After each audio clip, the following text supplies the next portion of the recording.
अस्सलाम वालेकुम स्टूडेंट्स। हमारा रिवीजन सेशन कैप 3 का जारी है और उस सिलसिले में अब जो हमारा नेक्स्ट टेस्ट के हिसाब से एजेंडा है that is labour costing and inventory valuation. तो आज के लेक्चर में और कल के लेक्चर में हम इन दो टॉपिक्स का रिव्यू करेंगे। और मैं एक तो फिर आप लोगों को रिमाइंड करा दूं, जैसे मैंने पिछले रिवीजन सेशन के स्टार्ट में कहा था कि इस रिव्यू में हम कोशिश करेंगे जो की टर्म्स, की कॉन्सेप्ट्स और की ट्रीटमेंट्स हैं इस चैप्टर की, उनको रिवाइज करें। We may not be doing some illustrations और क्वेश्चन अनलेस ओकेजनली हमें लगे कि हमें किसी डाटा की सपोर्ट की ज़रूरत है किसी कॉन्सेप्ट को समझने के लिए। छोटी छोटी एक्टिविटीज़ शामिल हो सकती हैं, जैसे आज मेरे दिन में एक पास पेपर क्वेश्चन भी डिस्कस करने का इरादा है लेबर से रिलेटेड। तो लेकिन that will not be a permanent part. जहाँ पे मुझे एज अ टीचर ज़रूरत लगेगी कि किसी कॉन्सेप्ट को एक्सप्लेन करने के लिए मुझे ज़रूरत है नंबर्स की, तो वहाँ पे इलस्ट्रेशन या क्वेश्चन का सहारा लूँगा। But primary objective is to revise the key concepts जो कि किताब में लिखे हुए हैं, नोट्स में लिखे हुए हैं, और जो पास पेपर्स में कभी टेस्टों में हैं उनकी बेसिस पे हम थोड़ी सी अपनी रीकैप, अपनी बेस को स्ट्रेंथन करने की कोशिश करेंगे। और उसमें जहाँ पे आपके क्वेश्चंस होंगे, जो इश्यूज़ होंगे, उनको भी मैं टेकअप करता रहूँगा। आज का लेक्चर हम फिज़िकल नहीं ले पा रहे ड्यू टू वेदर कंडीशन, लेकिन चूँकि हमारा एक रिवीजन का टेस्ट शेड्यूल है, we have to follow that, और उसके मुताबिक आई डिसाइडेड कि हम इसको ऑनलाइन इस लेक्चर को मैनेज करें। और कोई इशू होगा तो इंशाअल्लाह कल, अगर मौसमी हालात ठीक हुए, तो कल हम फिज़िकली मिलेंगे। तो आज के रिलेटेड कोई क्वेश्चंस होंगे और ऑनवर्ड के क्वेश्चन होंगे, हम उसको क्लास में भी टेकअप कर पाएंगे। या अदरवाइज आपको ये वीडियो फेसबुक पे, यूट्यूब पे मिलेगी, आप वहाँ पे भी क्वेश्चन लिख सकते हैं और उन क्वेश्चंस को मैं आंसर अगर इन राइटिंग में दे पाया तो वहीं दे पाऊँगा। अदरवाइज़ मैं, हमारे जो व्हाट्सएप ग्रुप बने हुए हैं रिवीजन सेशन के लिहाज से, वहाँ पे मैं वीडियो मैसेज के थ्रू आपको क्वेरी कर दूँगा, या अदरवाइज़ आप व्हाट्सएप ग्रुप में भी मैसेज के थ्रू क्वेश्चंस कर सकते हैं। तमाम हमारे रिवीजन के बच्चों के लिए व्हाट्सएप ग्रुप बने हुए हैं, जहाँ पे मेरी कोशिश होती है कि मैं तमाम मैक्सिमम क्वेरीज जो है पर्सनली खुद आंसर करूँ। अनलाइक जहाँ पे अक्सर टीएस सपोर्ट कर रहे थे बच्चों को, मेरी कोशिश होती है अपने स्टूडेंट्स को मैं पर्सनली खुद सपोर्ट करूँ। तो जनाब हम बात शुरू करते हैं लेबर कॉस्टिंग के ऊपर। तो लेबर कॉस्टिंग का सबसे पहले हम पास पेपर एनालिसिस देख लें जी। रीसेंट ट्रेंड के मुताबिक it's very important topic. Her attempt में इंडिपेंडेंट क्वेश्चन इस पे आ रहा है, बल्कि ये पीछे दो भी मिला लो साथ, तो सिर्फ एक यही अटैम्प्ट है और एक मॉडल पेपर था जहाँ पे ये हमें क्वेश्चन नज़र नहीं आया। बाकी 6 जगह तो ये क्वेश्चन नज़र आ रहा है, 7 एग्जाम हुए नई स्कीम के तहत, 6 दफ़ा ये क्वेश्चन आया हुआ है। और ये क्वेश्चन हम देख पा रहे हैं, ये सेक्शन ए का क्वेश्चन है। और दूसरी बात जो यहाँ पे हाईलाइट नहीं हो रही कि जो रेगुलर सेशन के बच्चे हैं उनसे मैं बात कर चुका हूँ कि लेबर कॉस्टिंग से ही रिलेटेड एक कॉन्सेप्ट लर्निंग कर्व का भी होता है। ये जो एनालिसिस है ये इंडिपेंडेंट क्वेश्चंस का है लेबर कॉस्टिंग के एरिया पे। अगर सिर्फ लर्निंग कर्व के कॉन्सेप्ट को जनरली जो टेस्टिंग की जाती है वो डिसीजन मेकिंग के क्वेश्चन के साथ की जाती है। Although there was an exception जहाँ पे लर्निंग कर्व पे इंडिपेंडेंट क्वेश्चन भी, लेबर के इंडिपेंडेंट क्वेश्चन में भी लर्निंग कर्व आ गया। That was only one exception, वो मुझे नहीं पता अब ये वाली एक्सेप्शन थी या ये थी, but normally learning curve in questions के अलावा डिसीजन मेकिंग के क्वेश्चन में 3-4 नंबर की ट्रीटमेंट आती है, वो इससे हट के है। इसका मतलब हम कह सकते हैं कि ऑन एवरेज लेबर के एरिया से 10 से 14 नंबर के मार्क्स टेस्ट होते आ रहे हैं, क्योंकि जब learning curve question concept decision making में जाता है तो 3-4 नंबर वहाँ पे लर्निंग कर्व कॉन्सेप्ट के चले जाते हैं, तो 4 नंबर वहाँ से ऐड हो जाए, 8-10 नंबर यहाँ पे आ रहे हैं, तो 12-14 नंबर यहाँ पे बन जाते हैं। तो एनीवेज जनाब, लेबर कॉस्टिंग के चैप्टर पे बात शुरू करते हैं, जो हमारी किताब में चैप्टर 5 है। इंपॉर्टेंट चैप्टर है, सेक्शन ए से तकरीबन कंपल्सरी सवाल आप कह सकते हैं। लेबर के रेफरेंस से हमें इस चैप्टर में नॉर्मली रिक्वायर क्या किया जाता है।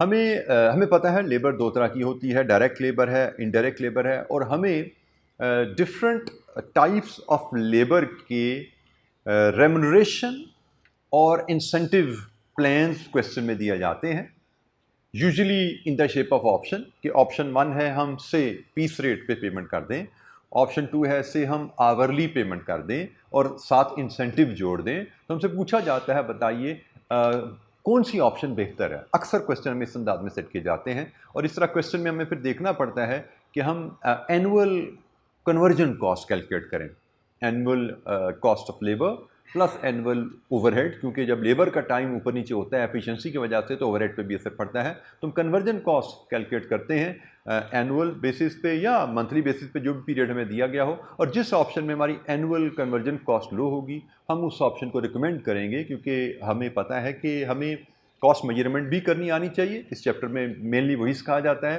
कि डिफरेंट रेमरेशन और डिफरेंट इंसेंटिव प्लान के तहत लेबर कॉस्ट कैसे मेजर की जा सकती है, और ओवरहेड्स तो एक एसोसिएटेड कैलकुलेशन बीच में आ जाती है, बट मेनली इस चैप्टर में लेबर कॉस्ट की कैलकुलेशन पे फोकस किया जाता है। देन हमारा मैनेजमेंट अकाउंटिंग का कॉन्सेप्ट भी ज़हन में रहना चाहिए कि भाई हमारा मकसद कॉस्ट को कंट्रोल करना है। तो हमें दो ऑप्शन अगर दी जाएँ लेबर रेमरेशन की, हमें उन दोनों ऑप्शन या तीनों ऑप्शन के तहत labour plus related overhead cost calculate करनी आनी चाहिए, ओवरऑल कन्वर्जन कॉस्ट की बात करें।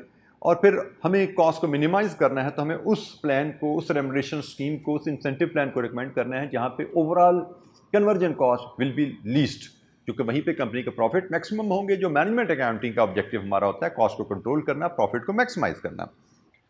अच्छा, ये लेबर के रेफरेंस से लेबर डायरेक्ट है, इनडायरेक्ट है, दोनों का रेमुनरेशन और इंसेंटिव प्लान हो सकते हैं। वैसे प्राइमरली इंसेंटिव प्लान तो डायरेक्ट लेबर के लिए बनाए जाते हैं, इनडायरेक्ट लेबर के रेफरेंस से हमें यूजुअली रेमुनरेशन प्लान ही मिलते हैं। और इसके रेफरेंस से हमने एक कैलकुलेशन प्रोडक्शन और प्रोडक्टिविटी के रेफरेंस से दो टर्म्स पढ़ी हुई हैं कि जब हम लेबर की बात करते हैं तो लेबर के रेफरेंस से अक्सर टर्म यूज़ की जाती है लेबर ने कितनी प्रोडक्शन की। जब हम प्रोडक्शन की बात कर रहे हैं तो हम आउटपुट यूनिट्स की बात कर रहे हैं। और फिर ये भी कहा जाता है लेबर की प्रोडक्टिविटी क्या रही। जब हम प्रोडक्टिविटी की बात कर रहे हैं तो हम एफिशिएंसी की बात कर रहे हैं। Productivity refers to efficiency with which labour is producing units. और इस रेफरेंस की जब हम प्रोडक्टिविटी एफिशिएंसी की बात करते हैं तो बेसिकली प्रोडक्टिविटी और एफिशिएंसी होती क्या है? ये आउटपुट जो आपने प्रोड्यूस किए यूनिट्स, उनका रिलेशनशिप टाइम जो उनको बनाने में लगा उससे इसको रिलेट करके स्टडी किया जाता है। जैसे एक वर्कर ने 100 यूनिट्स बनाए 10 घंटे में, वर्कर ए ने 100 यूनिट्स बनाए 10 घंटे में, वर्कर बी ने 100 यूनिट्स बनाए 12 घंटे में। तो टाइम इनपुट और आउटपुट यूनिट्स का रिलेशनशिप स्टडी करें तो हम देखते हैं कि वर्कर ए ने 10 घंटे में 100 यूनिट बनाए, वर्कर बी ने 12 घंटे में 100 यूनिट बनाए। तो वर्कर ए ने कम टाइम में सेम यूनिट बना दिए, तो शायद वर्कर ए ने ज़्यादा एफिशिएंसी से काम किया, वर्कर ए की प्रोडक्टिविटी हाई है। तो इनपुट टाइम और आउटपुट यूनिट्स के रिलेशनशिप की स्टडी को प्रोडक्टिविटी एफिशिएंसी कहा जाता है। और इसके लिए हमने ये दो फार्मूलाज बेसिक से सीखे थे। जब हम किसी वर्कर की प्रोडक्टिविटी मेजर करना चाहते हैं तो हम इनमें से किसी एक फार्मूला से प्रोडक्टिविटी मेजर कर सकते हैं। एक्चुअल प्रोडक्शन, वर्कर ने यूनिट बनाए कितने, और डिवाइड कर दें इसको standard production in actual hours, actual time में उसको कितने यूनिट बनाने चाहिए थे। और ये नोट नंबर 1 में हम standard production in actual hours measure करने का तरीका देख रहे हैं। एक्चुअल आवर्स कितने काम किया और स्टैंडर्ड प्रोडक्शन पर आवर क्या थी, ये हमें स्टैंडर्ड प्रोडक्शन एक्चुअल आवर मिल जाती है। तो actual production over standard production actual hours, this gives us efficiency. For example मैं डाटा अगर अज्यूम कर लूँ यहाँ पे मज़ीद इसको बेहतर एलैबोरेट करने के लिए, फॉर एग्जांपल हम अज्यूम करते हैं actual production in 10 hours is 50। ठीक है जी, ये एक्चुअल प्रोडक्शन है। और साथ ही हम एक और डाटा यूज़ करते हैं standard production per our is से 6 यूनिट्स। अब हम इसके मुताबिक अगर ये कैलकुलेशन परफॉर्म करें, भाई एक्चुअल प्रोडक्शन हमने कितनी की है 50 यूनिट्स, और स्टैंडर्ड के मुताबिक हमें एक्चुअल आवर्स में कितने यूनिट्स प्रोड्यूस करने चाहिए थे। तो एक्चुअल आवर्स हमने 10 घंटे लगाए और स्टैंडर्ड के मुताबिक हमें 10 घंटों में 60 यूनिट प्रोड्यूस करने चाहिए थे। तो यहाँ से हम एफिशिएंसी देख लेते हैं कि हमने स्टैंडर्ड से कम प्रोडक्शन की, तो 50 divide with 60 percentage it is 83.33% कि हम वर्कर ने स्टैंडर्ड के मुकाबले में, स्टैंडर्ड के हिसाब से उसको 10 घंटे में 60 यूनिट बनाने थे, उसने 50 यूनिट बनाए, उसकी एफिशिएंसी लो है 83%। अल्टरनेटिवली सेम कैलकुलेशन इस फार्मूला की मदद से भी की जा सकती है। Standard hours for actual production, actual production कितने घंटे में होनी चाहिए थी, इसके लिए नोट नंबर 2 हमारे पास है। हम एक्चुअल प्रोडक्शन को स्टैंडर्ड प्रोडक्शन पर आवर से डिवाइड कर दें, जैसे हमारे केस में एक्चुअल प्रोडक्शन है 50 units, divided with standard production per hour से डिवाइड करें तो 50 divide with 6 it gives us 8.33 hours. ये हमारे standard hours for actual production आ गए। 8.33 आवर्स में 50 यूनिट बनने चाहिए थे, लेकिन 50 यूनिट कितने आवर्स में बने? 10 आवर्स में। तो जनाब इसको मल्टीप्लाई करें 100 से तो ये परसेंटेज अगेन सेम, कि जैसे मैंने कहा था दोनों formula they give you the same efficiency. और यहाँ पे इस परसेंटेज को समझने के लिए अगर हमारी एफिशिएंसी 100% से बिलो आ रही है, वर्कर की एफिशिएंसी 100% से बिलो है, इसका मतलब वर्कर अपने टारगेट से पीछे रह रहा है। जो उसको स्टैंडर्ड टाइम दिया गया था उससे ज़्यादा टाइम ले रहा है प्रोडक्शन करने में। और अगर एफिशिएंसी 100 से ज़्यादा आएगी, इसका मतलब वर्कर स्टैंडर्ड से कम टाइम में यूनिट्स बना लेते हैं, उसकी efficiency above target, above benchmark है। तो ये जनाब एक ब्रीफ बैकग्राउंड था प्रोडक्टिविटी या एफिशिएंसी के लिए, और उनसे रिलेटेड कुछ बेसिक कैलकुलेशन थी। अच्छा, अब इस चैप्टर में हमने ओवरऑल पढ़ा क्या है और ये एग्जामिनेबल कैसे होता है, इसकी मैं बिल्कुल ओवरव्यू आपको वैसे तो मैं इनिशियली बता दी। इस चैप्टर में हमने जो पढ़ा है नोट्स में, किताब में हमें डिफरेंट रेम्युनरेशन मेथड्स बताए गए हैं। जैसे यहाँ पे टाइम रेट मेथड है जिसमें ओवर टाइम का जिक्र है, ओवर टाइम प्रीमियम का जिक्र है, पीस वर्क या पीस रेट मेथड है, straight piece work with guaranteed wage method है। These are different wage remuneration method. ये मेथड बाय द वे कोई complete list of remuneration method नहीं है कि पॉसिबल कितने मेथड एग्जिस्ट करते हैं रियल लाइफ में, उनकी कंप्लीट लिस्ट नहीं है। ये सिर्फ इंडिकेटिव मेथड आपको दिए गए हैं। और आपने अगर अपनी क्लासरूम रेगुलरली पढ़ी है तो आपने देखा है कि पास पेपर क्वेश्चन में इन तीन के अलावा कोई चौथा, पांचवा, सातवां, आठवां मेथड भी डिस्कस हुआ है। हमें जब भी क्वेश्चन लेबर का आएगा उस क्वेश्चन में मेथड क्लियरली बताया जाता है कि भाई आपने रेम्युनरेशन किस तरह कैलकुलेट करना है। हमें सिर्फ ये जो तीन मेथड यहाँ पे दिए गए हैं ये इलस्ट्रेटिव पर्पसेस के लिए बताए गए हैं कि हमें एक मेथड बताया जाए तो उस मेथड से हम रेम्युनरेशन कैसे कैलकुलेट करते हैं। तो तीन मेथड से हमने कैलकुलेट करना क्लास में सीख लिया, तो चौथा, पांचवा, छठा मेथड एग्जाम में जो आएगा ना उस पर भी हमें रेम्युनरेशन कैलकुलेट करने की एबिलिटी हमें होनी चाहिए। इसी तरह इंसेंटिव पे जब जाएंगे तो 3, 4, 5 मेथड इंसेंटिव प्लान यहाँ पे क्लास में हम जब नोट्स में डिस्कस कर लेते हैं तो एग्जामिनेशन में कोई छठा, सातवां, आठवां मेथड हमें एग्जामिनर बताता है कि भाई हमारी कंपनी की पॉलिसी इस तरीके से इंसेंटिव देने की है। तो जब आप क्लास में, नोट्स में, किताब में 4-5 मेथड से इंसेंटिव प्लान अगर दिया जाए, उनकी अमाउंट कैलकुलेट करना सीख लेते हो, तो छठे, सातवें, आठवें तरीके की डिटेल आपको दे दी जाए तो वो भी आप कैलकुलेट कर पाओगे, प्रोवाइडेड आपने क्वेश्चन को पढ़ना सीखा हुआ है। क्वेश्चन में लिखा होगा प्रिसाइजली कि रेम्युनरेशन किस बेसिस पे है, आवरली है, यूनिट्स है, ओवरटाइम है, ओवरटाइम के रेट्स क्या हैं, प्रीमियम क्या है, सब कुछ बताया होगा उसने, यूनिट बेस्ड है, एवरीथिंग विल बी अवेलेबल।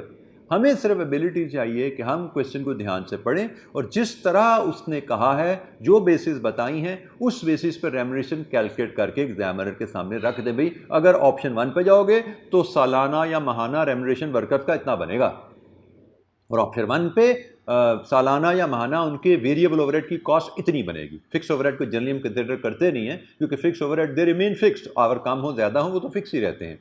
हम नॉर्मली वेरिएबल ओवरहेड पे फोकस कर रहे होते हैं लेबर के क्वेश्चन में, क्योंकि जैसे मैंने कहा डिफरेंट हमें रेम्युनरेशन और इंसेंटिव मेथड्स दिए जाते हैं और हमसे पूछा जाता है बताइए कौन सा रेम्युनरेशन या इंसेंटिव मेथड कंपनी के लिए बेहतर है। तो उसकी मैं ऑलरेडी इनिशियल डिस्कशन में आपको कह चुका हूँ। तो यहाँ पे जब हमारा ये जैसे एक टाइम रेट मेथड है कि भाई पर आवर पेमेंट करते हैं आप, तो जितने घंटे काम किया इनटू रेट सैलरी आ गई। फिर यहाँ पे एक ओवर टाइम का कॉन्सेप्ट आता है कि एक नॉर्मल वर्किंग आवर्स में काम किया जाए तो नॉर्मल रेट पे होगा, लेकिन नॉर्मल वर्किंग आवर्स से बियॉन्ड काम किया जाए, जैसे दिन में 8 घंटे दिन में वर्किंग आवर्स होते हैं, तो 8 घंटे काम कर रहे हो दिन में तो रेट है से 200 रुपये पर आवर। लेकिन ओवर टाइम काम कर रहे तो usually over time is paid at premium. पूरी दुनिया का असूल है कि एक्स्ट्रा टाइम जब आप नॉर्मल आवर से ज़्यादा देते हैं तो उसका रेट फ़र्क होता है दुनिया में। तो मे बी 50%, 20%, 100% प्रीमियम पे किया जाता है, और प्रीमियम का मतलब नॉर्मल रेट से एक्स्ट्रा। तो यहाँ पे एक क्वेश्चन अराइज होता है कि ओवर टाइम का जो प्रीमियम पे किया जाता है, जो प्रीमियम है, इसकी काउंटिंग ट्रीटमेंट क्या होनी चाहिए? क्योंकि बेसिक बेस तो डायरेक्ट लेबर ही है आपकी, जो डायरेक्ट वर्कर को आप पे कर रहे हो। प्रीमियम की ट्रीटमेंट क्या होनी चाहिए? क्या वो भी डायरेक्ट लेबर में जाना चाहिए या नहीं? तो उसके बारे में हमारे पास गाइडलाइन है कि अगर हम जो ओवर टाइम पे करते हैं वो रूटीन में है, मतलब कुछ इंटरनल रीज़न की वजह से अक्सर ही हमारी मशीन टूट जाती है, अक्सर हमारा स्टॉक आउट हो जाता है, अक्सर ही हमारा पावर ब्रेक डाउन हो जाता है और हमें ओवर टाइम करना ही पड़ता है कस्टमर की डेडलाइन को मीट करने के लिए। सो अगर हम रूटीन में ही ओवर टाइम करते हैं कुछ इंटरनल फेलियर की वजह से, इंटरनल कॉजेज़ की वजह से, तो overtime premium is treated as indirect cost, मतलब वो ओवरहेड में हम उसको डाल देते हैं। लेकिन बात का ऐसा होता है ओवर टाइम कस्टमर की रिक्वेस्ट पे लगाया जाता है, हमारी तरफ कोई ब्रेकडाउन नहीं आता, लेकिन कस्टमर कह रहा है जी मुझे इमरजेंसी में कल ही डिलीवरी चाहिए, तो हम उसको कहते हैं भाई कल डिलीवरी करेंगे तो वर्कर से हमें ओवर टाइम करवाना पड़ेगा, हमें उसकी एक्स्ट्रा तनख्वाह देनी पड़ेगी। तो कस्टमर में से कि जी मैं बर्दाश्त कर लूँगा एक्स्ट्रा तनख्वाह, आप ओवर टाइम कराएं, मुझे कल डिलीवरी चाहिए। तो कस्टमर की रिक्वेस्ट पे जब ओवर टाइम लगता है तो ओवर टाइम प्रीमियम भी पार्ट ऑफ डायरेक्ट कॉस्ट होता है। तो बस ये ख्याल रखना है, ओवर टाइम डायरेक्ट कॉस्ट भी हो सकता है, ओवर टाइम इनडायरेक्ट कॉस्ट भी हो सकता है, हमें क्वेश्चन में देखना पड़ेगा, क्योंकि क्वेश्चन में बात का हमसे कहा जाता है इस अंदाज में कि भाई डायरेक्ट और इनडायरेक्ट कॉस्ट कैलकुलेट करके दो। हमें दिन बाद का हमें कहा जाता है ओवरहेड एब्जॉर्प्शन रेट निकाल के दो, तो हमें याद रखना है कि ओवरहेड एब्जॉर्प्शन रेट में हमें ओवरहेड चाहिए और ओवरहेड में ओवर टाइम प्रीमियम जा सकता है। So we need to be aware of this thing. Piece work होता है जनाब, कितने यूनिट बनाए उस हिसाब से उसको तनख्वाह दे दो। Piece work with guaranteed wage होते हैं जिसमें मिनिमम गारंटीड सैलरी है कि कम यूनिट बनवाएंगे तो फिर भी हमें इससे तनख्वाह गारंटीड देनी है, ठीक है जी। इंसेंटिव प्लान हमने डिफरेंट पढ़े थे, मैं इनकी इंडिविजुअल डिस्कशन में नहीं जाऊंगा, क्योंकि मैंने कहा आपको एग्जाम में जो भी इंसेंटिव प्लान आएगा उसकी डिटेल एग्जाम क्वेश्चन में बताई जाती है कि कंपनी के इंसेंटिव की, बोनस की पॉलिसी क्या है। हमें सिर्फ उस क्वेश्चन को पढ़ के उसके मुताबिक कैलकुलेशन परफॉर्म करनी आनी चाहिए, और उसके लिए मैं एक कंप्रीहेंसिव 5 पेपर का क्वेश्चन आप लोगों से ज़रूर डिस्कस करूंगा इस कॉन्सेप्ट को रिवाइज करवाने के लिए, ताकि एक आइडिया देने के लिए क्वेश्चन कैसा हमें एग्जाम में आता है।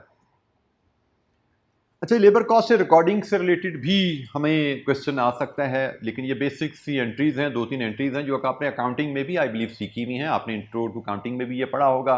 हमारे सिलेबस में भी यहाँ पे डाला गया है कि लेबर कॉस्ट को कैसे रिकॉर्ड किया जाता है, और हमने रूटीन सेशन में भी इसको रिपीटेडली इन एंट्रीज़ को इस्तेमाल किया हुआ है डिफरेंट क्वेश्चन में, इलस्ट्रेशन में। लेबर कॉस्ट की एंट्री पहली जब होती है, that is the recording expense, wage expense को रिकॉर्ड करना, that is the first entry, जिसमें सैलरीज एंड वेजेस एक्सपेंस को डेबिट किया जाता है और क्रेडिट किया जाएगा अगर कोई टैक्स विद होल्ड किया है, withholding tax, income tax payable to the government.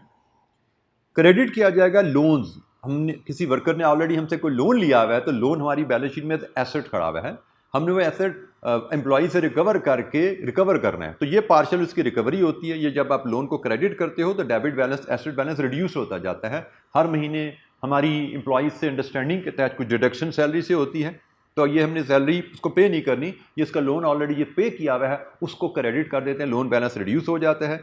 कोई और डिडक्शन है, कुछ एम्प्लॉयज़ के कंटीन पास का सर्विस यूज़ कर रहे होते हैं, उसके बिल कंपनी ने पे किए होते हैं, उसके रिलेटेड कोई डिडक्शन आ जाती है। कुछ और गवर्नमेंट अथॉरिटीज़ को पे करना होता है, उसके लिए रिलेटेड कोई डिडक्शन हो सकती है, जो हम करेंगे तो वो पेएबल होगा या रिकवरी होगी ऑफ द कॉस्ट, वो क्रेडिट किया जाएगा। और फाइनली एम्प्लॉई को कितने पैसे देने हैं वो सैलरीज पेएबल इस तरह रिकॉर्ड किया जाता है। तो पहली एंट्री है सैलरी एक्सपेंस रिकॉर्ड करना कि फॉर द पीरियड एक्सपेंस कितने हैं, इसमें से कितना गवर्नमेंट को देने हैं, कितना ऑलरेडी एम्प्लॉयज़ को दे चुके हैं, कितना किसी थर्ड पार्टी को देना है और कितना एम्प्लॉयज़ को देना है, खर्चा कितने हैं और पेमेंट कैसे हो चुकी है या होनी है, ये क्रेडिट्स आ गए।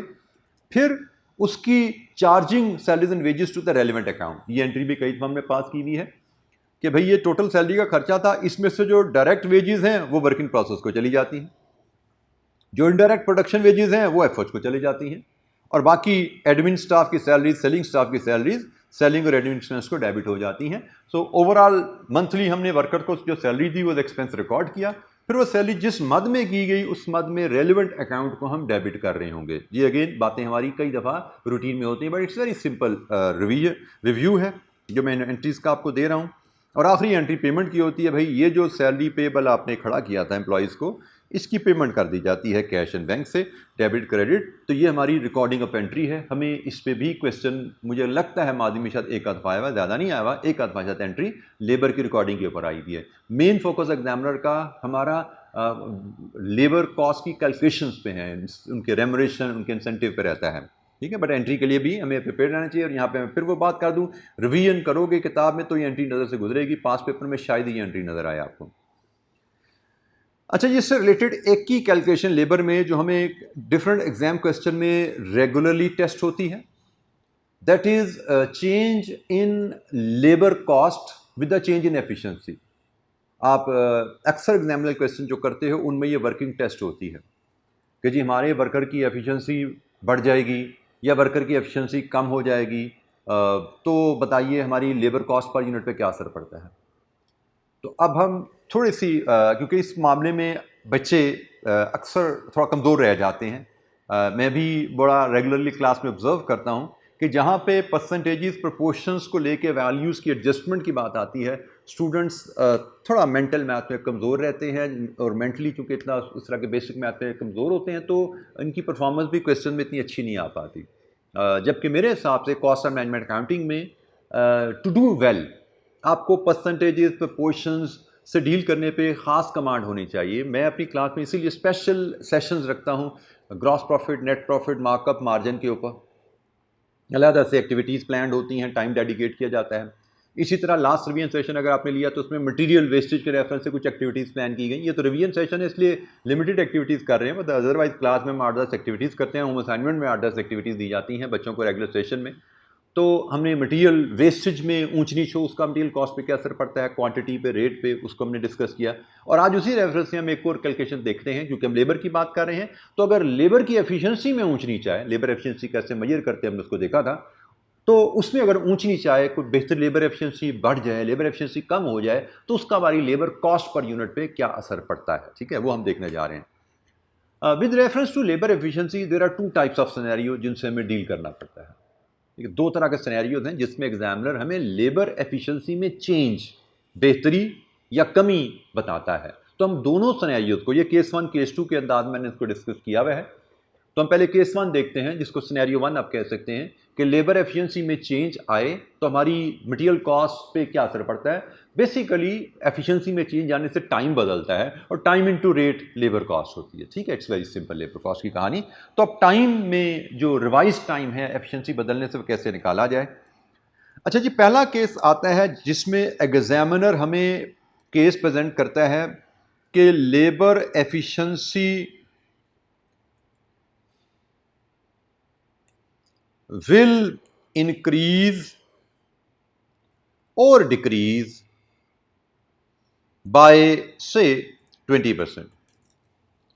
मतलब दोनों केसेस में इसी तरह आपको बता देता हूं। हमें कह सकते हैं कि जी लेबर एफिशिएंसी हमारी 20% से बढ़ जाएगी, या कहेगा लेबर एफिशिएंसी 20% से कम हो जाएगी।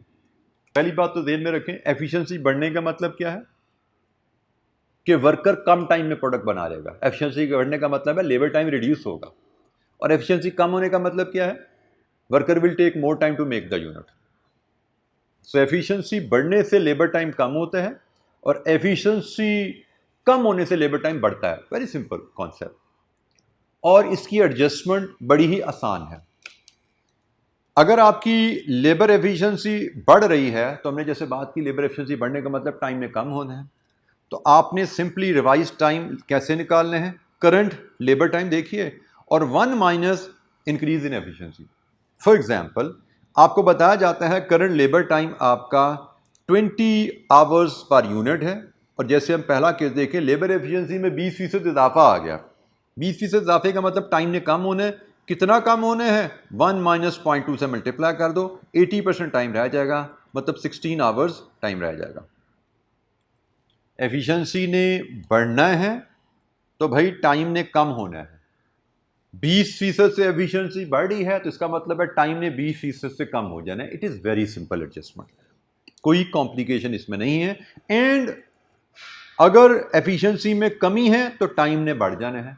20% से एफिशिएंसी कम हो रही है तो 20% से टाइम ने बढ़ जाने हैं। ये केस बनेगा 20 आवर्स इंटू 1 प्लस 20%, या 0.2 कर लीजिए, ये बन जाएगी जी 24 आवर्स।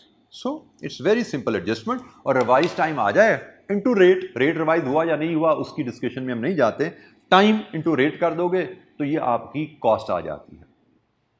अच्छा, यहाँ पे मैं एक बेटा तवज्जो दिला दूँ, हमने एग्ज़ाम में क्वेश्चन हमें देखेंगे पास पेपर, अगर आप करोगे रिवीजन प्रैक्टिस तो ये एडजस्टमेंट्स, ये डाटा इस अंदाज में आपको एग्जाम में क्वेश्चन में नज़र आएगा। और तमाम क्वेश्चन में एडजस्टमेंट ऐसे ही की गई है जैसे मैंने करके दिखाई है आपको, लेकिन एक आईकैप का क्वेश्चन है जिसमें ये एडजस्टमेंट रॉन्गली की गई है। वो क्वेश्चन हो सकता है, मुझे लगता है आज हमने क्लास में जो क्लास मैंने सोचा था क्वेश्चन आपसे डिस्कस करूंगा, शायद वो वही क्वेश्चन है, उसमें ये एडजस्टमेंट रॉन्गली की गई है। तो मैं आपको एक चीज़ यहाँ पे फिर क्लियर कर दूँ, बड़ा कम होता है लेकिन कभी ना कभी आईकैप के सोल्यूशन में हमें गलती नज़र आ जाती है। इसलिए मैं बच्चों को बड़ा इनकरेज करता हूं कि आईकैप के सोल्यूशन को देख के चीज़ें ना सीखो, चीज़ें सीखो क्लासरूम डिस्कशन से, चीज़ें सीखो किताब से, चीज़ें सीखो नोट से। वहाँ से जो सीखते हो वो आईकैप के क्वेश्चन पे अप्लाई करो। और अगर क्वेश्चन आपका आंसर आईकैप का आंसर फ़र्क है, प्रिंसिपल जो किताब से पढ़े हैं उसके ऊपर जज करो, उस पर वे करो। अगर बात समझ आ जाए कौन ठीक है कौन गलत है, ठीक तो मान ली। अगर बात समझ नहीं आ रही, आपको लग रहा है जी आपकी नज़र में आईकैप का सोल्यूशन किताब के असूलों पे पूरा नहीं उतर रहा, तो या तो उसको कॉन्फिडेंस से गलत मान लो, अगर नहीं मान सकते तो टीचर से पूछ लो, वो आपको क्लैरिटी दे देगा। लेकिन कभी भी ऐसा सोल्यूशन आपको कहीं मिले, किसी जगह आईकैप का है या अदरवाइज है, जो आपकी किताब की लर्निंग से, क्लासरूम लर्निंग से मैच नहीं कर रहा, उसको कभी एक्सेप्ट ना करो, हजम ना कर लो कि भाई जैसा याद कर लो, बेशक किताब से नहीं मिलता, असूलों से नहीं मिलता, फार्मूले से हल नहीं होता, लेकिन कोई बात नहीं रटा लगा लो, तो भाई वो गलत हो सकता है। Kindly confirm from your teacher. तो जैसे मैंने कहा ये कैलकुलेशन ना सिंपल है, एफिशिएंसी का चेंज लेबर टाइम पे कैसे असर डालता है उसकी एडजस्टमेंट आपके सामने मैंने दिखाई, और फिर मैं वॉर्न कर दिया कि ये एडजस्टमेंट आईकैप के एक सोल्यूशन को है, शायद वो सवाल हम आज देख लें, उसमें ये एडजस्टमेंट गलत हुई हुई है, बाकी जगह सब जगह ठीक है। ये ट्रीटमेंट ये जैसे आपको सिखाई ऐसे सारे सोल्यूशन बने हुए हैं, एक सोल्यूशन गलत है। अच्छा एनीवेज हमारे पास छोटी सी इसकी एक्टिविटीज़ हैं जी, दो एक्टिविटीज़ हैं इस तरह की, उनको देख लेते हैं। Current labour cost per unit of product alpha is 5 hour into 20 rupees, मतलब करंट लेबर कॉस्ट है ₹100 पर यूनिट, ठीक है जी। Calculate direct labour cost per unit of product alpha in the following independent scenarios, इन दो scenario में revise labour cost निकालिए। Efficiency 15% से बढ़ गई और रेट 10% से बढ़ गया। एफिशिएंसी 15% से बढ़ गई, रेट 10% से बढ़ गया। तो जनाब हमने सीखा क्या है, लेबर कॉस्ट होती क्या है, आवर इंटू रेट। आवर भी बदल गए और रेट भी बदल गया, तो रिवाइज आवर ले लो, रिवाइज रेट ले लो, रिवाइज कॉस्ट आ जाएगी। तो जनाब हम सबसे पहले रिवाइज आवर की बात करें। उसने कहा जी 15% से एफिशिएंसी बढ़ी, इसका मतलब टाइम 15% से कम हो गया। तो जब हमारा टाइम जो अब रिवाइज होकर जाएगा वो 5 आवर इंटू 1 माइनस 15%, ये रिवाइज टाइम आ गया जनाब। और रिवाइज रेट, उसने कहा जी रेट ने 10% से बढ़ना है, तो पुराना रेट 20 था, 10% से बढ़ना है तो 1.1 से इसको मल्टीप्लाई कर दो। लीजिए जी ये कहानी है, यहाँ से हम लेबर कॉस्ट रिवाइज अपनी डिटर्मिन कर सकते हैं। मैं कैलकुलेशन में नहीं जाता, इट इज़ वेरी सिंपल। मैंने आपको रिवाइज टाइम दे दिया, रिवाइज रेट दे दिया, लेबर कॉस्ट हमारी टाइम इंटू रेट होता है। दूसरा केस, एफिशिएंसी 5% से कम हो रही है, एफिशिएंसी कम होती है तो टाइम बढ़ता है, रेट 5.5% से बढ़ रहा है। तो भाई एफिशिएंसी कम हो रही है तो टाइम ने बढ़ना है। पहले टाइम था 5 घंटे, अब 5% एफिशिएंसी कम होगी तो टाइम ने 5% बढ़ जाना है। 1.05 कर लो या 1 प्लस 0.05 कर लो, एक ही बात है, ठीक है जी। ये जी हमारा टाइम हो गया रिवाइज। और रेट पहले 20 था, अब उसने कहा जी 5% बढ़ गया है तो 1.055 आप ऐसे लिख दो। मैं इसको भी बाय द वे आपको पता है ना, हम इसको 1.05 भी लिख सकते थे, एक ही बात थी ये। मैं इसको यहाँ पे 0.85 भी लिख सकता था, मैथमेटिकली एक ही बात है। ये तो मेरे ऊपर मैं कैसे प्रेजेंट करता हूँ, ठीक है जी। टाइम ने 15% कम होने हैं, टाइम ने 5% बढ़ना है, रेट ने 10% बढ़ना है, रेट ने 5% बढ़ना है। सो कॉस्ट हमारे पास आ जाएगी revise time into revise rate. ये कैलकुलेशन है जनाब हमारे पास सिनेरियो 1, एफिशिएंसी चेंज से डील करना, सिनेरियो नंबर 1।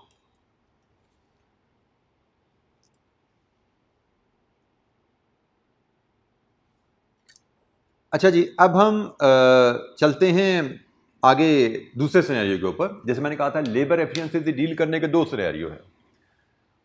दूसरे सिनेरियो पे बात करते हैं जो थोड़ा सा कह लें, आप कह लें कि इसके मुकाबले में एक स्टेप तरह उसकी डिग्री कॉम्प्लिकेशन मैथमेटिक्स की थोड़ी ज़्यादा है। ये तो बिल्कुल स्ट्रेट फॉरवर्ड था ना कि जी एफिशिएंसी में इजाफा, टाइम में कमी, एफिशिएंसी में कमी, टाइम में इजाफा। तो जितने % एफिशिएंसी में इजाफा उतने % टाइम में कमी। जितने परसेंट एफिशिएंसी में कमी उतने परसेंट टाइम में इजाफा। This was very simple adjustment.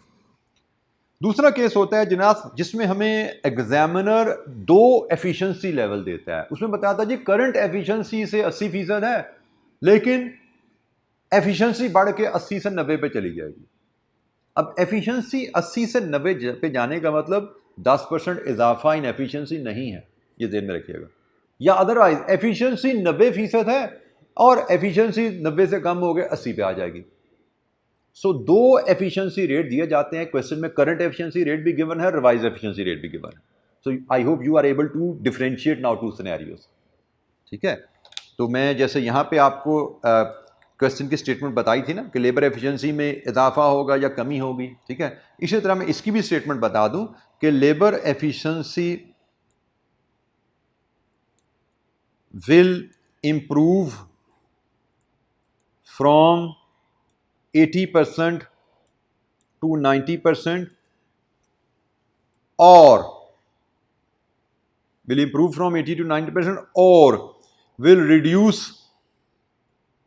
from 90% to 80%। मतलब हमें इन शॉर्ट 2 रेट्स एफिशिएंसी के दिए जाएंगे। ये सेकंड सिनेरियो है कि एफिशिएंसी के 2 रेट्स दिए जाएं। तो इस केस में फिर हम लेबर के टाइम को कैसे एडजस्ट करते हैं। अच्छा, इसके रेफरेंस से आपको एक बात याद रखनी है, जब हमें एफिशिएंसी के 2 रेट ऐसे दिए जाते हैं तो इसके रेफरेंस से हमें एक कैलकुलेशन और समझने की ज़रूरत है, जिसकी हमें पिछली क्वेश्चन में इसको देखने की ज़रूरत पड़ी नहीं थी। वहाँ पे हम इसको देख कर कैलकुलेट परफॉर्म कर ही नहीं सकते थे, क्योंकि हमें करंट एफिशिएंसी है क्या ये पता नहीं था। वहाँ पे सिर्फ ये बताया गया था हमारी एफिशिएंसी पहले जो भी थी उससे 20% से ज़्यादा होगी, पहले जो भी थी उससे 15% कम होगी, पहले क्या थी कितने परसेंट थी वो हमें बताया नहीं गया, लेकिन यहाँ पे बताया गया है। तो जब हमें एफिशिएंसी लेवल अपना पता हो कि हमारी एफिशिएंसी लेवल है क्या, तो वहां से हम लेबर के टोटल टाइम में से प्रोडक्टिव टाइम निकाल सकते हैं। जैसे मुझे अगर बताया गया है मेरी एफिशिएंसी 80% है, 1 यूनिट बनाने में 10 घंटे लगे और मेरी एफिशिएंसी 80% है, तो हम इसको ऐसे स्टडी कर सकते हैं कि टोटल टाइम तो लग रहा है 10 घंटे, लेकिन एफिशिएंसी 80% का मतलब है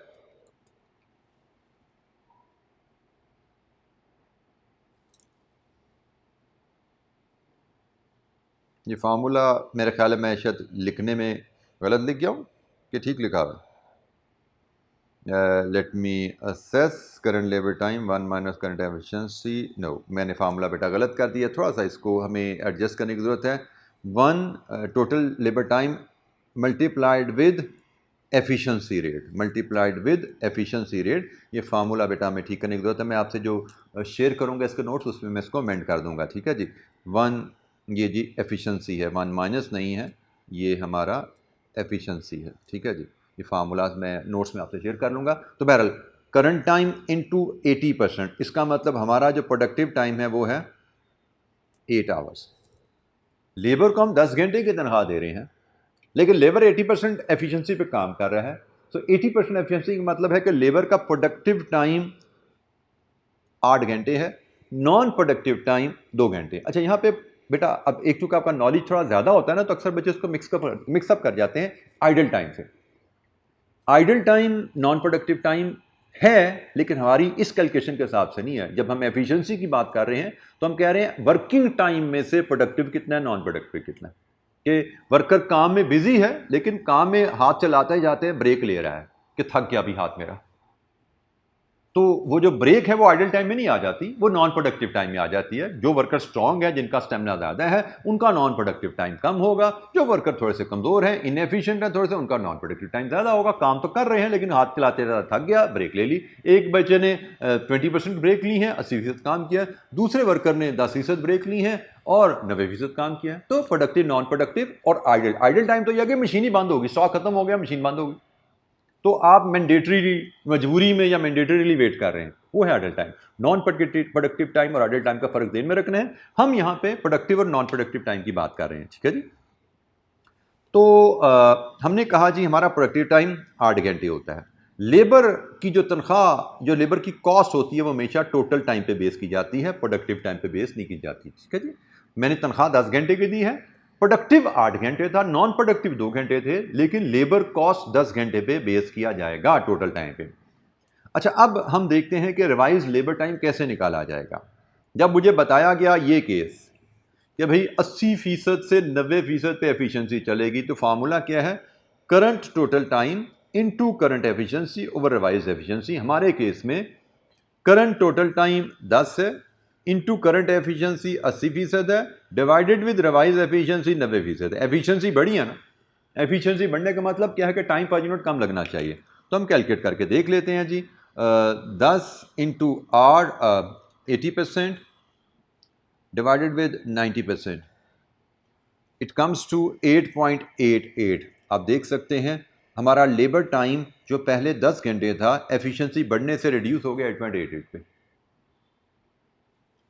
एग्जामिनर बाज का हमें करंट टोटल टाइम देता है और करंट एफिशिएंसी दे देता है, तो हम टोटल टाइम से ये प्रोडक्टिव टाइम बनाते हैं और प्रोडक्टिव टाइम को रिवाइज एफिशिएंसी से डिवाइड करके रिवाइज टोटल टाइम निकाल लेते हैं। लेबर कॉस्ट हमेशा टोटल टाइम पे बेस करती है, लेकिन बाज़ का हमें क्वेश्चन ऐसे भी मिलते हैं जिनमें एग्जामिनर करंट प्रोडक्टिव टाइम दे देता है और बताता है करंट प्रोडक्टिव टाइम 8 घंटे है, करंट एफिशिएंसी 80% है, रिवाइज एफिशिएंसी 90% है। तो भाई ये प्रोडक्टिव टाइम है, भाई इसको दोबारा करंट एफिशिएंसी से मल्टीप्लाई नहीं कर देना। टोटल टाइम होता है तो उसको एफिशिएंसी से मल्टीप्लाई करके प्रोडक्टिव बनाना है। जब ये ऑलरेडी प्रोडक्टिव है तो हमने सिर्फ इसको रिवाइज एफिशिएंसी से डिवाइड कर देना है 90% या 0.9 से, तो हम यहां से टाइम निकाल लेंगे। ठीक है, तो फार्मूला आप ये इस्तेमाल करो रिवाइज लेबर टाइम के लिए, ये इस्तेमाल करो, एक ही बात है। दोनों formula they both will give you the same result. ठीक है, तो मैंने स्लाइड में इनिशियली फार्मूला थोड़ा एरर आ रही थी, मैंने उसको अपडेट कर दिया। मैं एक तो फिर आपके सामने फार्मूलाज सिर्फ बाकी सारा मैं डाटा अब ये क्लियर कर देता हूँ ताकि फार्मूला एक तो फिर आपके सामने आ जाए सही शेप में जो मैं आपको दिखाना चाह रहा हूँ। ठीक है जी,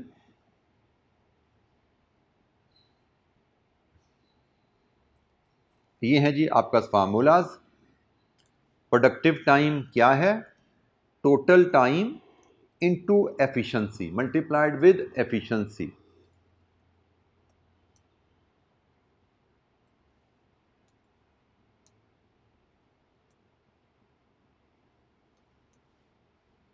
total labour time into efficiency, ये आपका प्रोडक्टिव टाइम का तरीका है। और रिवाइज करना हो तो उसके लिए जनाब हमारे पास ये फार्मूलाज हैं। मैं इसको थोड़ा सा नीट एंड क्लीन करके आपके सामने ज़रा प्रेजेंट कर देता हूँ। ठीक है,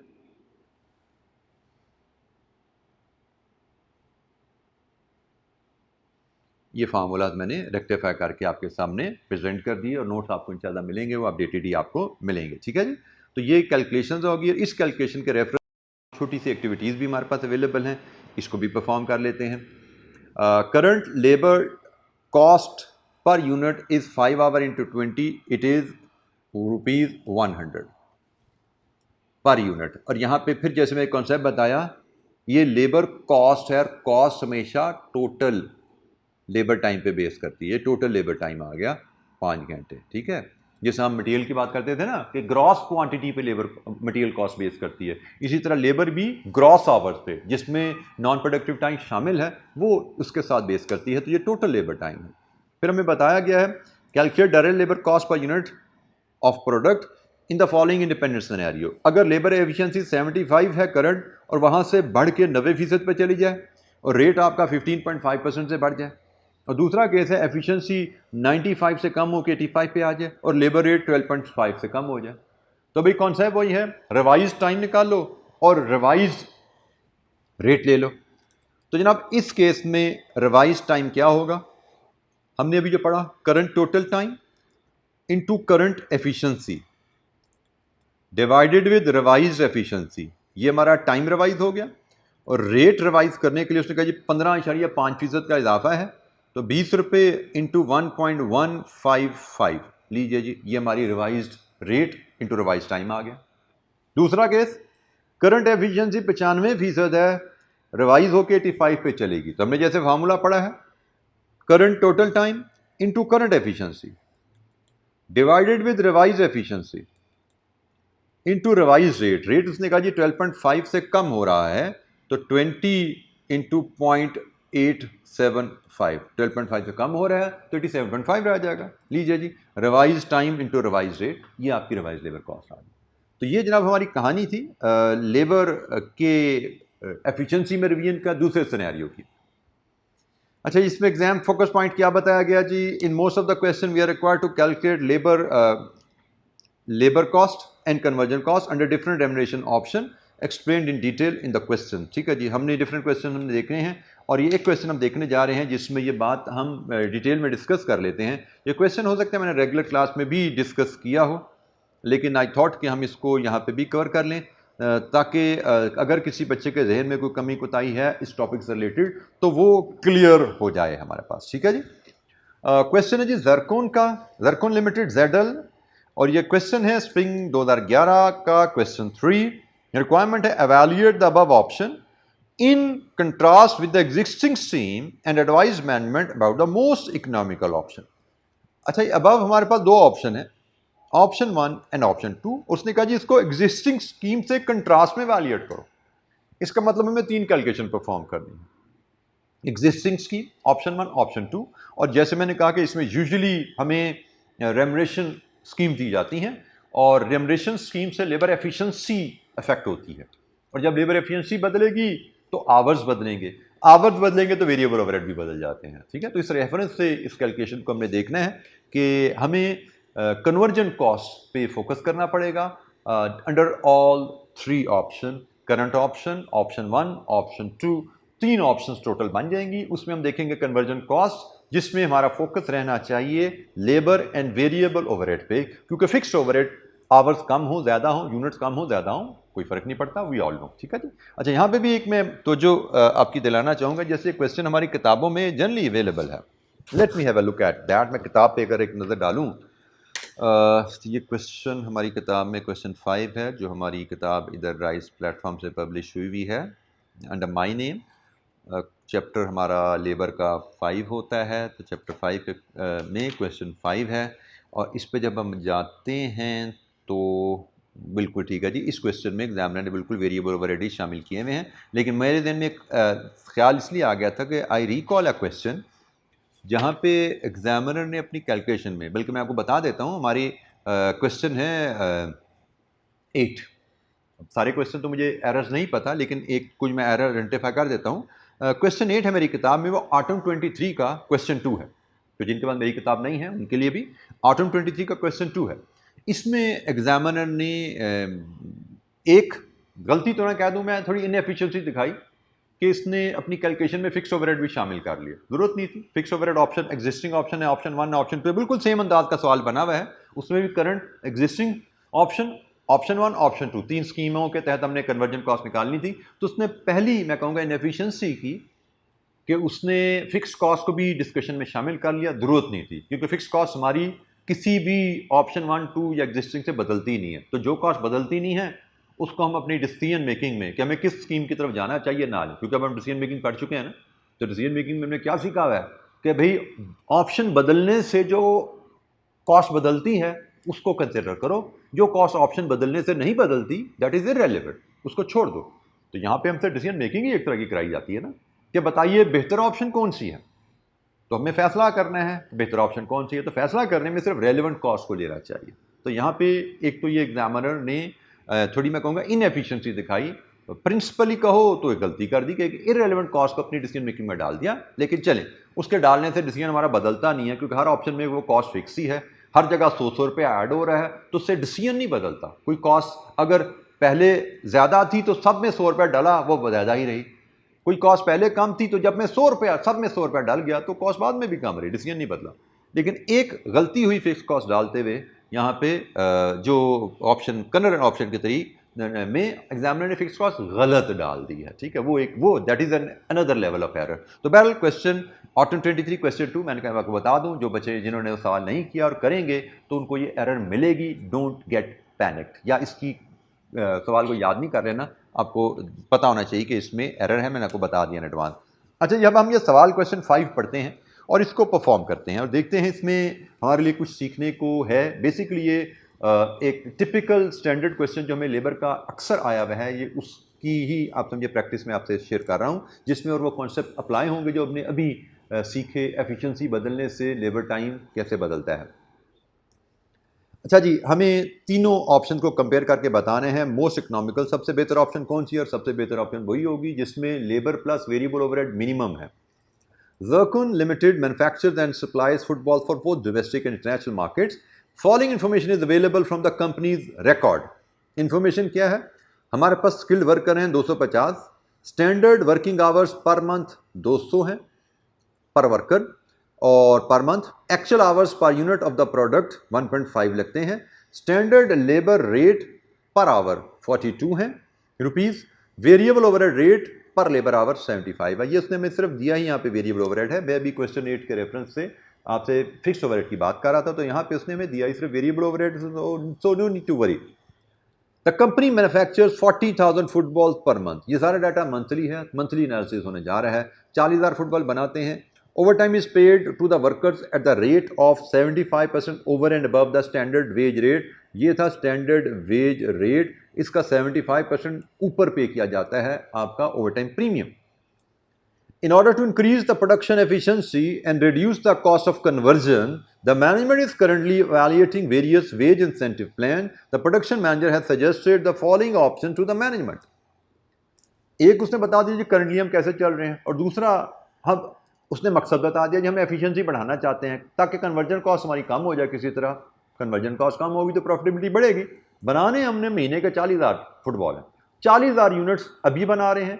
40,000 यूनिट ऑप्शन 1 में बनाएं, 40,000 यूनिट ऑप्शन 2 में बनाएं। हमें तीनों ऑप्शन में देखना है 40,000 यूनिट बनाने की कन्वर्जन कॉस्ट क्या बनती है। मोस्ट इकोनॉमिकल ऑप्शन हमने बतानी है।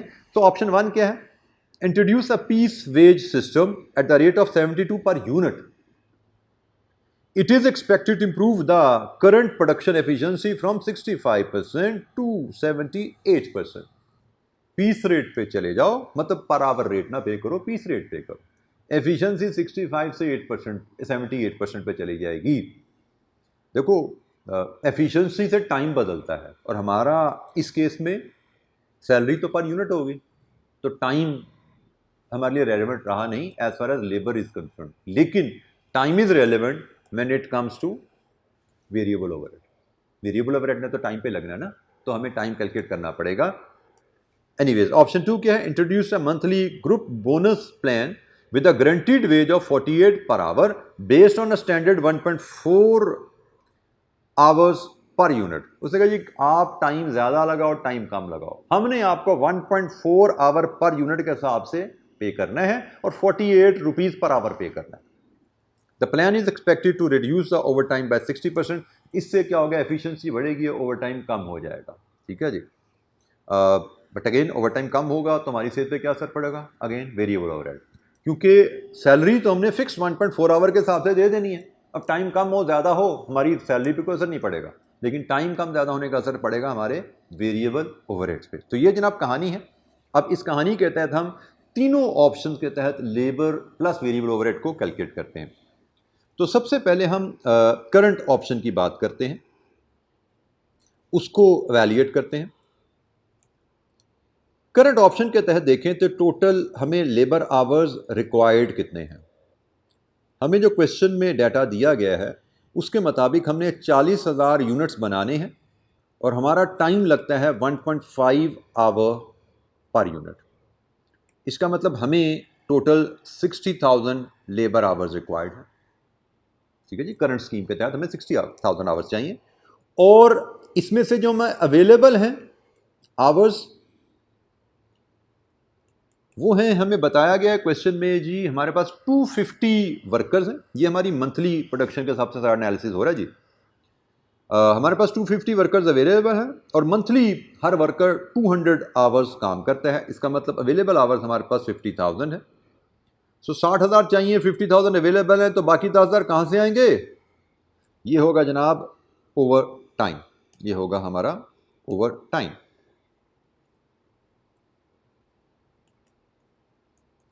लीजिए जी, हमने एनालिसिस कर लिया कि करंट स्कीम के तहत चलेंगे तो 50,000 घंटे हमें मिल जाएंगे नॉर्मल टाइम पे, 10,000 घंटे हमें करवाने पड़ेंगे ओवर टाइम के, और साथ इसमें वेरिएबल ओवरहेड डाल दें, तो करंट ऑप्शन के तहत हमारी जो कन्वर्जन कॉस्ट की कैलकुलेशन बनेगी वो कैसे होगी? नॉर्मल आवर्स हम पे करेंगे 50,000 आवर्स इंटू ₹42। नॉर्मल आवर्स का रेट हमारा था 42, क्वेश्चन में गिवन है। और फिर हम ओवर टाइम आवर्स वो हैं 10,000 और इसका प्रीमियम है हमारा 75%। ओवर टाइम प्रीमियम हम पे करते हैं 75%, तो जनाब ये इसका प्रीमियम 1775 ये हम ऐड कर लेंगे। तो इन दोनों कॉस्ट को हम लेके चलें तो ये बनती है जी रुपीज़ में कॉस्ट हमारी 2.1 मिलियन और ये कॉस्ट हमारी बनती है 735,000। ये लेबर कॉस्ट होगी और इसमें हम ये हमारी लेबर कॉस्ट है जी। और इसमें अब हम ऐड कर देते हैं वेरिएबल ओवरहेड्स। और वेरिएबल ओवरहेड्स के बारे में बताया गया है हमारा रेट है जी 75 पर आवर, तो 60,000 लेबर आवर्स हमारे काम करेंगे और इसका रेट 75 के हिसाब से। अब यहाँ पे उसने ऐसा कोई जिक्र नहीं किया कि ओवर टाइम में ओवरहेड का रेट फ़र्क होगा। यू शुड रिकॉल के ऐसे भी सवाल हमने देखे हैं जिसमें वो कहता है कि ओवर टाइम आवर्स में वेरिएबल ओवरहेड का रेट भी फ़र्क होता है। तो अगर ऐसा होता तो हम ज़रूर ट्रीट करते, लेकिन इस क्वेश्चन में ऐसा कोई जिक्र है नहीं। तो हमने ये जनाब यहाँ पे 4.5 मिलियन ये वैल्यू आती है, इसको ऐड किया तो हमारी करंट ऑप्शन के तहत कन्वर्जन कॉस्ट बन जाती है 7,335,000। ये करंट ऑप्शन के तहत हमारी कन्वर्जन कॉस्ट, ठीक है जी। हम कन्वर्जन कॉस्ट कैलकुलेट कर रहे हैं करंट ऑप्शन के तहत। करंट ऑप्शन के तहत हमारी कन्वर्जन कॉस्ट कितनी बनती है ये हमने कैलकुलेट कर ली। अब हम चलते हैं ऑप्शन 1 की तरफ। ऑप्शन 1 में हम तो लेबर को पे कर रहे हैं पीस रेट पे, तो ऑप्शन 1 की कन्वर्जन कॉस्ट हम कैलकुलेट करें। अगर अगेन कन्वर्जन कॉस्ट की तरफ हम चल रहे हैं, इसमें लेबर कॉस्ट हम जो पे करेंगे 40,000 यूनिट्स के लिए 72 रुपीज़ के हिसाब से हमारी लेबर कॉस्ट जो पे होगी 40,000 यूनिट्स के लिए 72 रुपीज़ के हिसाब से 2.88 मिलियन। फिर हमने वेरिएबल ओवरहेड्स कॉस्ट इनकर करनी है जिसके लिए हमें लेबर आवर्स चाहिए और वो लेबर आवर्स पे हम 75 रुपीज़ के हिसाब से पेमेंट करेंगे।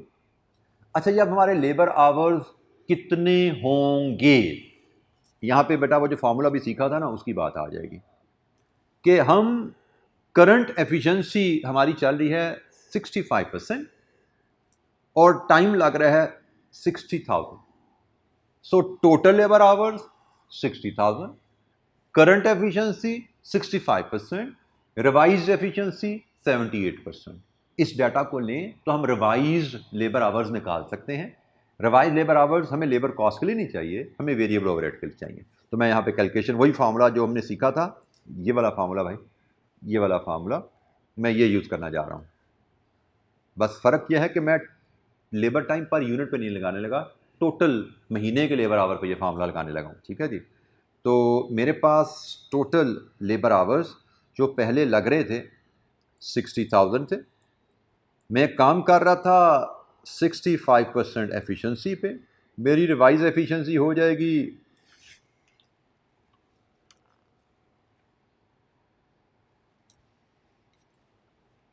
78%। जहाँ से हम रिवाइज आवर्स अपने ले सकते हैं 60,000 इंटू 65% डिवाइडेड विद 78%। तो ये जनाब हमारे 50,000 रिवाइज आवर्स आ जाते हैं। तो 50,000 रिवाइज आवर्स इंटू 75 रुपीज़, यहाँ से हमारा वेरिएबल ओवरहेड का ख़र्चा आ जाता है और ये ख़र्चा आ रहा है जनाब 3750,000 और यहाँ से हम टोटल कन्वर्जन कॉस्ट अपनी ले सकते हैं 6,630,000। ये ऑप्शन 1 में कन्वर्जन कॉस्ट हमारी क्या आएगी, ठीक है जी।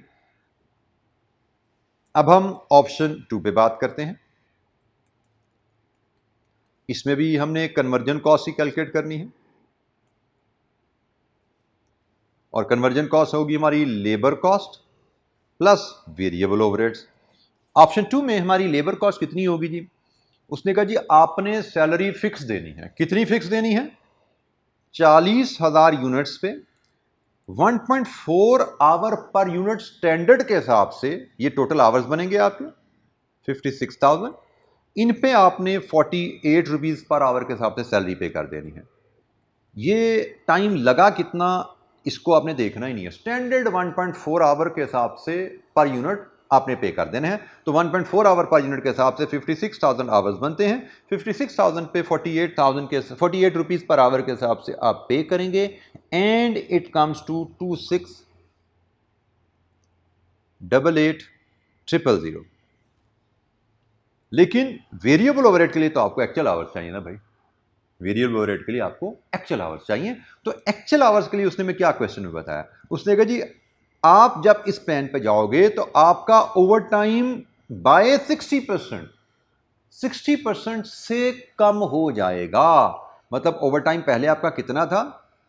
10,000 रिड्यूस बाय 60%, रिड्यूस होके 60% से कहां पे आ जाएगा? 40% पे, मतलब 4,000 पे।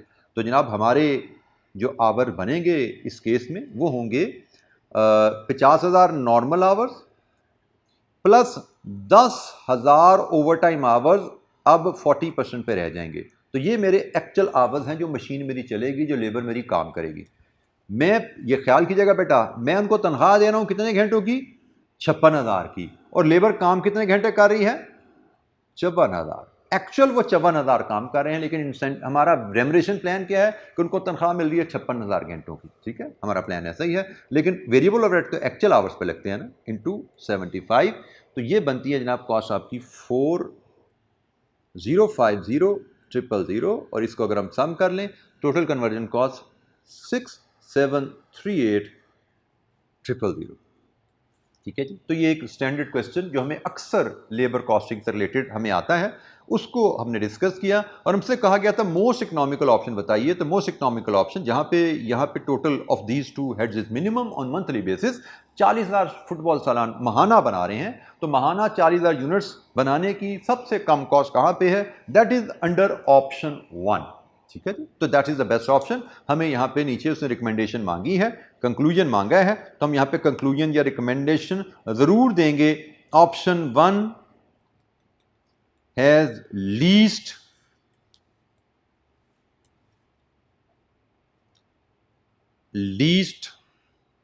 Monthly conversion cost.